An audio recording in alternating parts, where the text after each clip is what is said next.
Kenapa? Karena pasti mereka lebih tahu dan kita butuh masukan. Makanya dulu kalau pernah yang berhubung saya dulu suka komik Kung Fu Boy, ada yang pernah baca? Nah, ya itulah, di komik itu menjelaskan bahwa kalau kita punya kutu itu dimasukin dalam sebuah kotak, dia akan loncangnya hanya segitu doang. Tapi kalau kita buka, dia akan begitu. Nah, itu yang kemudian yang membuka mata bahwa kita harus melibatkan banyak orang. Dengan adanya kolaborasi, kita butuh masukan. Kenapa? Ya karena dengan banyak masukan kita bisa menemukan berbagai macam. Dulu nih, kamu yang salah ya? Bukan saya jujur gitu baru. Nah, yang nomor 4, Bang, bingung di saya. Tidak membicarakan orang lain. Nah, bisa nggak? Caranya? Walau-walau. Caranya tugasnya dibanyakin. Biar fokus, waktunya disempitin. Ya, nih. Tapi pasti ada juga colongan sih. Biasanya baru lu pusing nih. Si ini tahu nggak nih? Pasti ada juga. Atau kalau mau serta saya tahu gitu kan. Jadi si ABC. Tugas kita nggak kerja. Kadang-kadang WA 3 halaman. Biasanya dicerpen apa? Jadi satu buku nanti. Yang harus dipahami begini, ya improving efisiensi. Buat saya gadget atau gawai itu tergantung anaknya. Tapi kalau saya di saat ujian, kalau ada satu anak ngangkat gadget, udah pasti nggak lulus. Pasti nggak lulus, pasti nilainya 0. Nah kalau di kelas, ya saya akan terus terang menyatakan bahwa semua harus di silent. Karena jujur saya itu nggak mau akhirnya menjadi problem karena kita nggak tahu kondisi tiba-tiba ada telepon orang tuanya atau apa. Nah itu. Nah untuk mengantisipasinya, kalau bapak mau benar-benar strict, ya bapak beli gamers. Apa Pak? Gamers, game. Jadi di satu kelas itu di jam dimatiin semua. Tanpa penonton anaknya. Itu saya ada teman dosen senior, itu dia beli alat itu, jadi di kelas dinyalain tak. Jadi satu kelas itu nggak bisa, nggak ada ekornya, nggak ada sinyal. Sekaligus paket data pun nggak bisa. Nggak bisa. Jadi cuma tulisannya nggak ada sinyal, cuma gambar sinyal wifi nggak ada, benar-benar dimatiin. Saya punya teman yang kayak gitu. Tapi kalau saya di kelas saya nggak mau kayak gitu. As long tidak mengganggu kelas. Karena gini, ini ada pengalaman saya. Dulu ada satu siswa itu kerjanya main handphone dulu, Bang. Tapi semua kerjanya beres. UTS dia dapat apa ini? Saya juga bingung belajar ini. Waktu saya panggil, kamu itu gimana sih main game tapi kok bisa? Dia cuma bilang, jadi Pak saya itu kalau di kelas memang nggak bisa menerima guru berbicara. Terus kamu belajarnya dari mana? Dari buku, Pak. Jadi dia pulang rumah dia baca. Nah, ada anak-anak itu yang kita nggak bisa prediksi. Jadi memang itu balik ke individu masing-masing. Bahkan saya punya teman kuliah, itu ini banget sih, kacau banget. Dia itu kalau ke kampus kerjanya cuma main caksa. Tapi dia nilainya buku. Saya tanya, lu belajarnya gimana? Ya tiap malam aja, ngapain? Ya baca buku, terus ya udah. Jadi ke kampus tuh masuk jarang, masuk cuma absen. Ngerjain juga sebenarnya bagus. Jadi memang ada anak-anak memang, kalau saya bilang genius ya. Kayak gitu. Nah kita tuh nggak bisa memandang semua anak itu ya itu sama seperti itu. Ya, jadi kalau handphone buat saya, kalau saya pribadi saya nggak kasih jam itu Pak, pakai gamers ya. Jadi gamenya itu, kalau dulu teman saya itu ditaruh di meja, dia on. Setelah itu anak nggak ada yang tahu, alatnya kecil masih gini, kotak itu. Jadi satu ruangan ini mati semuanya. Kena ke kelas lain nggak? Tergantung kelasnya Pak. Kalau kena ya nasib kelas lain. Gitu. Jadi ya kalau itu pinter-pinter kita. Tapi kalau saya strict di kelas bahwa pokoknya nggak boleh mengganggu perkuliahan. Kalau memang ada momen ya di luar aja. Oke, makasih Pak. Ada lagi? Mereka mas ketika jauh dari gadget, komunikasinya juga kurang komunikatif gitu. Ya. Gitu aja Pak. Oke, saya tambahkan lagi mengenai gadget, nah ini keren, unik nih. Ada salah satu teknik yang pernah saya pakai. Ya, kalau perempuan nanti, saya cowok yang suka main Genshin Impact atau main Mobile Legend. Kalau saya sudah tidak bisa men-reach mereka, yang pertama kali saya lakukan, saya akan main dan taruh dengan mereka di dalam game. Dan itu pun saya lakukan kepada anak saya. Anak saya itu hobi main Roblox. Saya masuk ke Roblox, tinggal chat aja. Papa pulang nih, kamu ada di mana? Langsung ditaruh di meja, lari gitu. Atau makan malam, cepetan, langsung makan malam. Itu yang saya lakukan. TikTok jadilah followernya dia. Kasih dia lah, kasih dia gitu. Dengan itu dia akan merasa, ih bapak perhatiannya sama saya. Stalker Pak. Hah? Stalker. Tidak stalker. Jadi misalkan ada yang punya TikTok, kalau perempuan itu agak beda sih. Kalau perempuan saya akan datangin, kamu ininya apa gitu. Lu ikutin di chat, oh bagus ya gini. Anak-anak sekarang tuh haus dengan Validasi Pak. ya satu validasi ya pengakuan kan. Nah, jadi bilang aja. Tapi jangan pernah merasa kita harus tegur dia secara langsung. Anak-anak itu nggak bisa. Sindir boleh. Di sosmed nggak apa-apa. Itu yang saya lakukan. Tapi kalau buat yang gila dia itu yang saya lakukan. Jadi kalau saya ada beberapa tim dosen yang memang hobi mainnya begitu, ya, yang mereka memang fokusnya research di dunia game, ya udah kita punya satu tim dosen, wah anak nggak bisa diatur nih, ya udah kita rame-rame, ayo kita tanding gitu. Kelas, kalau kamu kalah belajar ya, kalau enggak memang bagus. Dari situ mereka tuh akan merasa oh gila ya guru kita tuh ini bakatnya apa update dan anak cowok tuh lebih suka zaman sekarang tuh agak berbeda dengan zaman dulu. Kalau zaman sekarang tuh mereka tuh berharap guru itu bukan pengganti orang tua mereka, tapi sebagai mentor mereka. Itu yang paling penting. Oke, ada lagi. Pertanyaan saya yang pertama, setiap anak yang bermain games apakah individual atau tidak? Menurut Bapak? Oke, kalau kita ngomong individual, kalau kita perhatikan, mereka main games apa Pak? Mabar. Hah? Mabar. Nah, kalau kita ngomong mabar, itu bersosialisasi atau tidak? Sosialisasi. Nah, sekarang yang jadi PR utama bagaimana sosialisasi itu dibawa lagi Pak. Kalau itu kan mereka kayak itu karena waktu zaman pandemi, mereka dipaksa buat digitalize. Nah, sekarang yang terjadi bagaimana ngebawa budaya bermain game itu ke dunia nyata. Saya ada beberapa kali, salah satu caranya adalah saya akan mencari teman bermain game dia siapa Pak. Ada nggak di kelas? Kalau ada, mereka jadi satu kelompok. Apa itu? Biar mereka tuh tahu, jadi jangan hanya apa ya, pada kata ngobrol di game yang gue lu malu dong nih, tapi mereka ini temen lo nih ada. Itu satu, budaya itu dibuat dari situ. Kedua, aktivitas mereka dimaksimalin. Maksimalin gitu. Saat mereka bermain game, bapak main game juga. Wah, bapak masih main Pak. Kenapa masih main? Karena gini Pak, kalau kita ada problem terhadap siswa, kita harus ngerasain juga, karena adrenalinnya beda. Kayak kalau dia mabar gitu ya, kayak gitu apa sih, Genshin Impact, Mobile Legends, itu mereka bermain strategi. Nah, strategi itu yang mereka mainkan itu dibawa ke dalam kelas. Jadi salah satu caranya, cari nih, dia ini mainnya sama siapa nih satu kelas. Itu dijadiin satu kelompok, kasih tugas. Tugasnya bukan hanya di kelas, di luar juga suruh main bola gitu. Biar terjalin sosialisasi yang kemudian bisa diaplikasikan. Karena anak-anak seperti itu tuh apa ya? Kalau buat saya tuh mereka menuangkan adrenalin mereka dengan gimana? Oke, Bapak harus coba deh Pak. Ngerasain main game itu kayak tadi Mobile Legends. Itu Pak, saya main karena saya ingin tahu. Karena saya itu kebetulan ada riset sama mahasiswi saya itu membahas komunikasi dalam dunia games. Jadi ini mahasiswi saya itu cerita di dalam komunitas mereka itu dia bisa maki-maki orang dengan bahasa tanda kutip kasar. Gila ketemu Pak, kayak ayam Pak. Saya apa kabar gitu kan, senyum-senyum, gak berani Pak. Tapi kalau di game, walaupun dia face to face kan, main game gitu, kasar Pak. Walaupun orangnya di depan. Tapi kalau gadget ditaruh, suruh ngobrol, nggak mau ngobrol.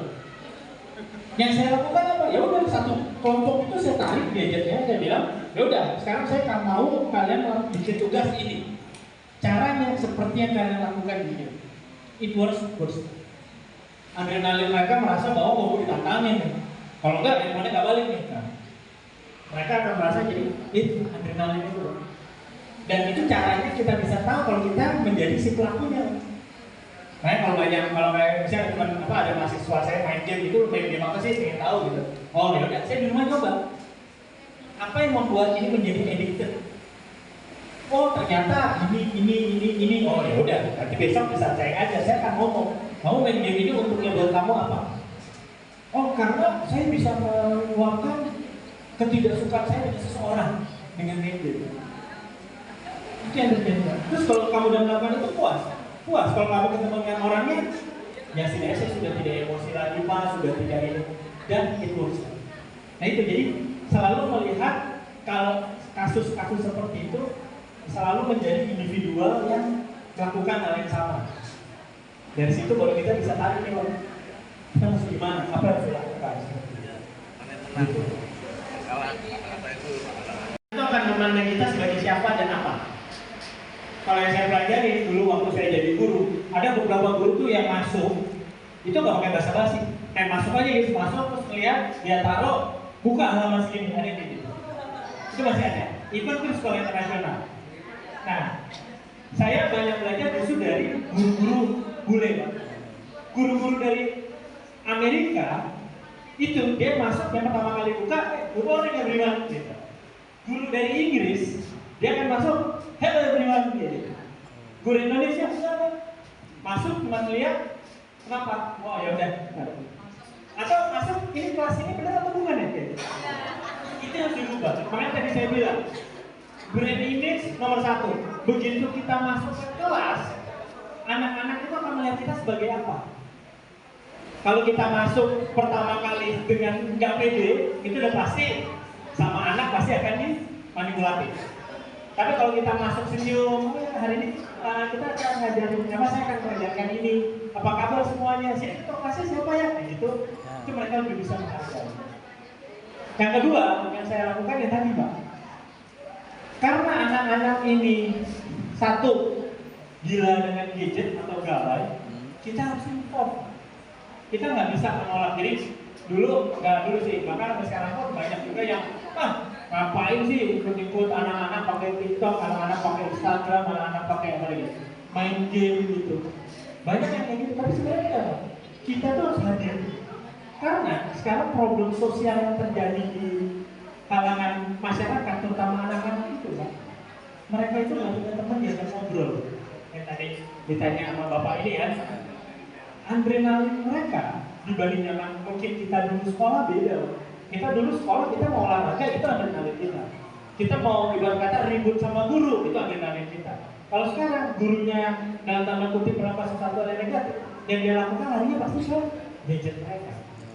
Ya kan? Nah makanya itu saya bilang, dulu waktu saya sebagai guru, saya banyak belajar ya dari orang bule, dari ini. Mereka tuh selalu bilang ke saya, kalau kamu menjadi seorang pendidik yang baik, jadilah seperti mereka. Berbaulah mereka. Makanya saya tuh selalu bilang bahwa saya sebagai pengajar itu, saya bukan mengganti orang tuanya mereka. Saya tuh di sini tuh mentor mereka. Kenapa saya bilang mentor? Nah ini juga lucu. Ini ada satu cerita, yaitu dari teman saya orang Amerika itu bilang, problem di Indonesia, terutama di generasi muda, ini masuk dulu ya Pak ya. Di Indonesia itu tidak ada, terutama bagi anak-anak mudanya, tidak ada idol. Itu problem. Beda di cerita, kalau di Amerika itu, kan mereka pakai bis kuning itu kan, di sini juga sama sih bis kuning. Itu ada anak kecil, itu si supir busnya akan melakukan apapun untuk melindungi si anak. Pas waktu itu ditanya, kenapa kok Bapak sayang banget sama anak ini? Jawaban dia sendiri, karena kita nggak pernah tahu apakah dia nanti jadi presiden atau tidak. Indonesia nggak ada, karena anak-anak ini nggak ada idol, nggak ada kayak di zaman, oh saya ingin jadi presiden ini, saya nggak ada. Coba kalau bahkan sampai sekarang pun kayaknya nggak ada juga. Nah itu problem. Makanya tadi saya bilang, sekarang itu ada namanya personal branding. Kita itu mau jadi apa? Bahkan kami ya, dosen pun ada yang disebut dosen TikTok. Jadi kerjanya tuh dia masuk langsung live TikTok. Apa kabar saudara? Kita live kan gitu. Terus kalau telat ya ada dosen-dosen tuh kalau ada mahasiswa itu agak, bikin video TikTok bilang kamu telat, besoknya nggak telat lagi tuh untuk kelas Pak. Kayak gitu. Kalau saya ada yang telat, saya suruh nyanyi, itu saya live. Biar malu sekalian, karena hukuman paling berat buat sekarang itu udah bukan hukuman pidana, sudah bukan hukuman apa ya, finansial, tapi hukuman sosial. Kita ajarin di situ. Dan ya itu, saya banyak belajar itu karena lucu kan. Jadi kalau orang Chinese tidak lagi mau masuk. Orang Chinese dia buka pintu nggak masuk dia, buka pintu ngintip dulu. Oh, terus dia keluar lagi. Terus dia di papan itu di pintu tulisan. Oh ya, karena dia orangnya detail banget kan. Oh ya, baru dia masuk. Selamat pagi. Tapi langsung duduk. Kayak gitu. Jadi itu kita sebagai personalnya mau dibawa ke mana, Pak? Apakah kita ingin menjadi teman mereka, tapi dengan barrier yang kita tentukan, atau kita langsung barrier di awal bahwa gua orang tua, lu anak-anak, atau gitu. Anak sekarang nggak mau ada itu. Anak sekarang tuh nggak mau bahwa dia orang tua, terus gua mesti menghormati dia lebih orang tua gua. Mereka nggak mau. Itu Pak yang harus dibahas. Jadi kita menjadi kakak-kakak mereka lah, mendampingi mereka, karena ya pengalaman juga baca-baca sekarang banyak justru siswa itu lebih banyak berbicara dengan gadgetnya mereka. Yang menjawab belum tentu lebih pintar, belum tentu lebih baik gitu. Nah itu yang kita harus menjadi barriernya. Makanya saya bilang kalau ada yang punya TikTok, ya ikutan jadi followersnya dia. Kita lihat dia, kenapa dia? Karena buat saya apa yang mereka lakukan di sosial media itu merupakan pelarian dari kehidupan nyatanya dia, seperti itu. Gitu ya. Terima kasih. Dosen tetap di UMN, saya sungguh amat sangat kaget melihat anak itu masuk Selonong Boy, nggak ada hormat pulang Selonong Boy. Pada saat itu saya jujur saya marah banget di kelas. Cuman ini saya sadar bahwa ini juga saya dapat belajar untuk jadi guru sama orang-orang guru itu. Hal paling simpel buat dia yang dia mengajarkan ke saya adalah kalau kamu ketemu orang mau lebih tua atau lebih muda, say hi. Itu yang nggak ada di kita. Kita tuh kalau ketemu orang kan gitu aja. Orang bule ya, ketemu orang ini, gua nggak kenal kayak gitu. Itu kemudian saya terapkan di kampus. Pak. Ketemu siapapun saya kalau gitu, walaupun saya nggak kenal. Yang ada mereka akan hormat. Hormatin apa? Karena mereka tahu bahwa oh ternyata ini dosen arti gue, walaupun saya nggak hafal sama mereka, Pak. Tapi setidaknya itu yang saya lakukan. Bahkan waktu jadi guru si orang guru ini ngomong gini, Arsa, kamu kalau ketemu sama let's say satpam, let's say penjual minuman gitu, please say hi. Kenapa? Karena itu akan berdampak kepada siswa kita. Loh, emang kenapa? Menurut dia, siswa-siswa pada saat itu pun, yang kalau saya bisa bilang waktu itu di sekolah itu bisa dibilang up banget lah anak-anaknya. Nah, mereka itu nggak pernah melihat si orang-orang ini, tapi begitu mereka lihat gurunya datang, ketemu satpam, salaman, besoknya mereka ngomong sama. Pas ditanya kenapa? Iya Pak, saya merasa melihat Bapak salaman sama satpam, salaman sama tukang kebun itu, kamu tuh di rumah tidak diajarkan gitu loh. Dan itu yang saya tahu sekarang sampai sekarang. Jadi kalau ketemu orang baru saya nggak kenal, saya tahu dia siapa, tapi setidaknya menyapa dan itu diikuti. Nah, mengenai tadi adab ke depan, saya rasa itu tugas kita semua sebagai pengajar. Tapi dari hal kecil yang tadi saya sampaikan dengan menyapa orang, itu membuat mereka tuh jadi seolah-olah tuh ya itulah kehidupan gitu. Mereka tuh nggak bisa ujung-ujung datang ke satu tempat, duduk manis terus pulang gitu. Enggak. Mereka akan melewati fase-fase itu, Pak. Seperti itu. Terima kasih. Ada lagi? Ya, apalagi tadi saya sempat cerita mengenai penggunaan AI. Saya nggak tahu anak-anak sini sudah menggunakan itu atau belum. Ya, atau Bapak Ibu udah pada pakai atau belum ya? AI. Pakainya apa? ChatGPT, Copilot, Grammarly. ChatGPT, Gemini. Oke. Kalian Bapak Ibu tahu dong betapa saktinya AI itu ya. Nah, apakah anak-anak di sini menggunakan itu atau tidak? Ada yang sudah pakai? Oh, berarti kalau ada yang sudah pakai, saran saya jangan dilarang. Karena kita nggak akan bisa ngebentuk, yang ada kita membatasi. Ya, kalau buat saya AI saya boleh pakai cuma maksimal 10%. Karena kita bisa cek. Nah, balik lagi bagaimana mengantisipasi mengenai literasi membaca. Ya, kebetulan saya juga ada proyek dengan OJK itu buat memberikan edukasi kepada anak-anak agar mau membaca, Pak, mengenai literasi keuangan, dan itu sulit, Pak, sulit sekali.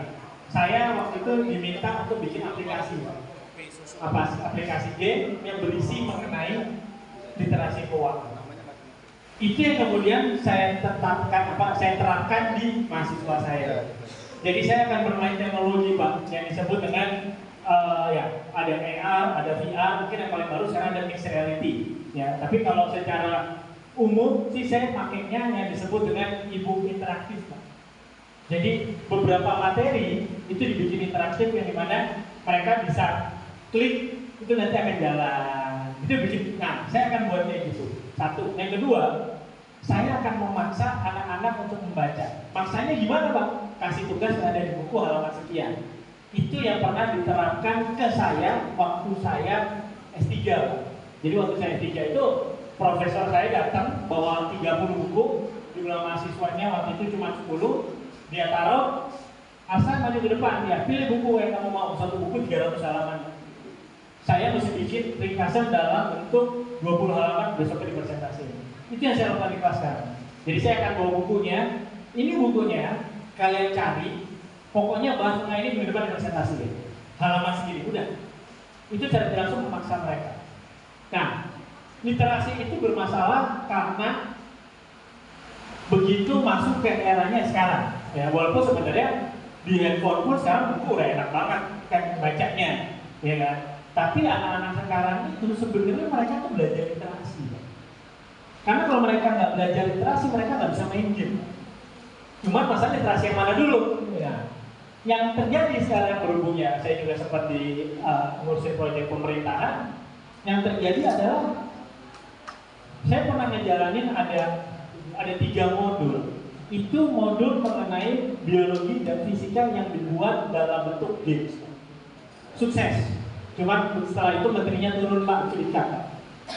Nah, sebenarnya kerennya pada saat itu game tersebut itu tersinkron dengan buku yang wajib di sekolah, Pak. Tapi begitu yang menterinya turun ya udah gak jalan lagi program. Sekarang malah digalakinnya baca buku seperti itu kan.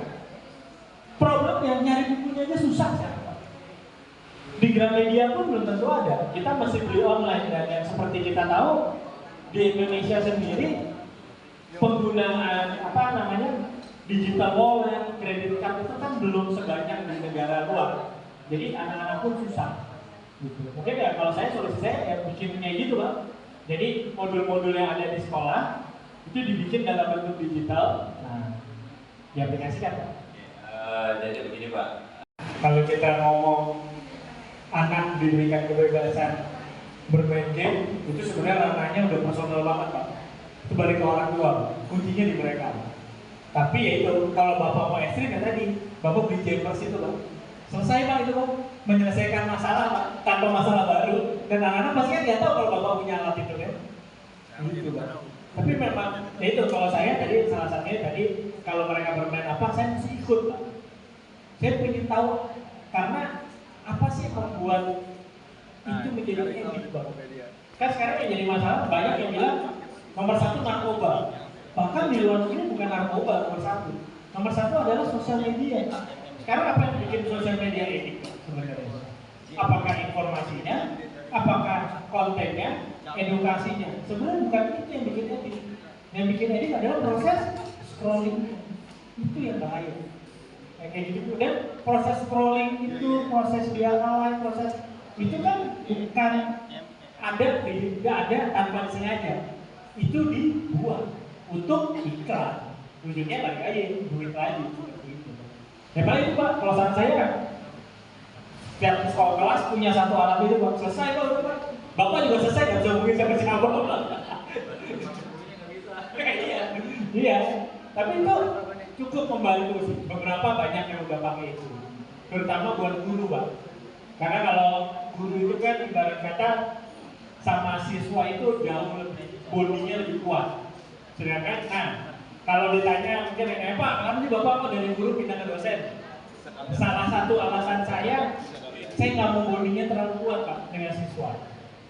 Kalau dosen itu kita masih punya kuasa, punya power, senior selalu benar.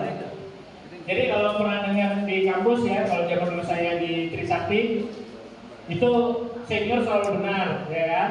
Pasal nomor 1, pasal nomor 2, baca pasal nomor seterusnya. Tapi kita sebagai dosen, kita punya pasal baru. Dosen itu adalah dewa di kampus. Saya Pak. Jadi itu salah satu alasannya itu. Karena, nah tadi Mas balik lagi ke masalah effort. Kalau guru tuh effortnya jauh lebih gede. Karena kita harus ngomong. Ya, walaupun ya, tadi saya bilang saya nggak berharap sebagai pengganti orang tua mereka, tapi kita tuh harus memberikan contoh yang baik. Makanya waktu saya di sekolah internasional itu si bule-bule itu mengajarkan hal-hal yang sebenarnya itu pas saya tanya ke mereka, kenapa kok Anda suka menyapa orang? Jawabannya karena saya membaca teori pada saat Indonesia zaman dulu berdiri. Orang Indonesia itu adalah orang yang paling lama. Justru itu, karena jadi itu balik lagi ke culture kita zaman dulu, dan itu yang hilang. Nah itu yang saya, kalau buat saya, kalau kita mau mengajarkan tata krama ke siswa, salah satunya itu. Walaupun mungkin banyak juga yang pokoknya kalau masuk kelas kalian harus cium tangan ini ada juga gitu. Tapi saya yakin ya kita sebagai pendidik punya caranya masing-masing untuk mengajarkan itu seperti itu. Ada lagi? Kata Nabi, ridha Allah fi ridhal wali, lain wa suqtullah fi suqtil wali. Ridha Allah bergantung ridha orang tua, murka Allah bergantung murka orang. Wah, jelas anak muda. Anak muda ini anak muda bukan? Anak muda. Anak muda. Sayang mana pacar sama orang tua? Woi, sayang mana pacar sama orang tua? Orang tua bilang pacar. Sayang mana orang tua sama pacar? Orang tua. Tapi anehnya malam minggu yang digonceng anak orang. Yang diajak makan bakso anak orang. Sayang mana pacar sama orang tua? Pacar. Hei manusia, hormati ibumu yang melahirkan dan membesarkanmu, darah dagingmu dari air susunya, jiwa ragamu dari kasih sayangnya.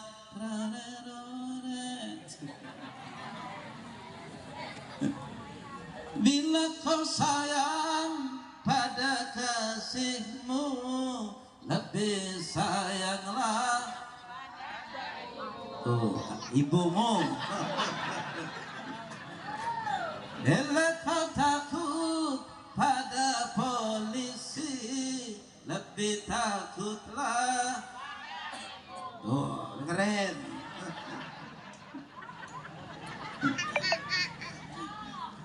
Kalau ada seorang yang berhasil, sukses, hebat jadi orang, lalu ia merasa ingin membayar jasa orang tua. Sebagai anak perlu kita ketahui bahwa hutang yang tidak bisa dilunasi di dunia ini adalah hutang anak kepada orang tua. Jelas anak? Hadirin al-hadirat rahimakumullah. Tung keripik tulang bawang, corona sudah hilang, ganti musim kondangan. Benar. Tung keripik tulang bawang, kalau pergi ngaji cium tangan suami. Cium tangan suami belum? Nah sebaliknya kalau ada pengamen tuh, kita kasih apa sayang? Kasih, bukan sayang. Betul. Jadi kalau dia ngamen di rumah kita itu, kita kasihkan. Betul. Sungguh terpaksa aku menyanyi mengharapkan Tuhan bermurah hati. Kita cuma kasih tapi gak sayang betul.